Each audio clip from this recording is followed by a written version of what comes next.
आणि देशातले पैसे तुम्हाला जमा होतील. मुख्यमंत्री वैश्री योजना आहे, मुख्यमंत्री तीर्थयात्रा योजना आहे. आता 43 प्रकारच्या तीर्थयात्रेला तुम्हाला आता देशभरामध्ये जायला संधी आहे. 60 वर्षाच्या पुढच्या माणसाला तुम्ही तीर्थयात्रा जाणार असेल तर 30,000 रुपये सरकार तुम्हाला देणार आहे. 30,000. बऱ्याच लोकांना तीर्थयात्रा पाठवण्याची गरज मला सांगतो.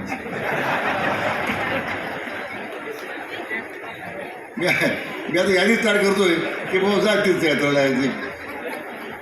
गावागावातून तीर्थयात्रा तुम्ही यादी तयार करा, एकत्र बसा, गुन्हाचा भाग सोडून देऊ. परंतु याने संधी आहे. आज 60 वर्षाच्या 75 वर्षाची मला वाटतं आमच्या आजोबांना एस टीमध्ये आता मोफत प्रवास आहे. आमच्या भगिनींना 50% मोफत प्रवास आहे की नाही एस टीचा? तर नाही आहे. जाऊन आला का कुठे एस टी 50%मध्ये? मला सांगा, मागच्या 2.5 वर्षाच्या महाविकास आघाडी सरकारमध्ये एखादी योजना त्यांनी जनतेकरता आणली आणि आम्ही 3 वर्षामध्ये ज्या योजना आल्या, एकदा मला उठून कोणतरी सांगावं की मागच्या सरकारचं काम उजवं होतं. 2.5 वर्ष कोविडमध्ये मागचं सरकार झोपलं होतं. या जिल्ह्यातले 3 मंत्री होते. एखाद्या तरी मंत्र्यांनी कोविड सेंटर सुरू केलं का? नावापर्यंत सुरू केले.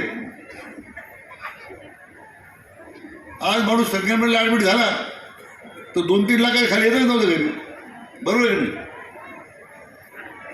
नशिबानं आला तर ठीक आहे. तसं आपल्या प्रवास हॉस्पिटलला जा, किती खर्च झाला प्रत्येकाला. आपल्या PUB कॉलेजला आपण सेंटर सुरू केलं, किती खर्च झाला आपल्याला. तर समाजाप्रती असणारी बांधिलकीची पद्मश्रींच्या पासून आदरणीय खासदार साहेबांपासून आपण ती स्वीकार.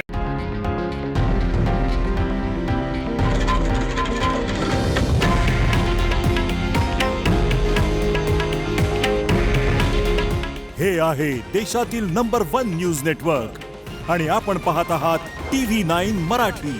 काळजी तुमची, हित महाराष्ट्राचं.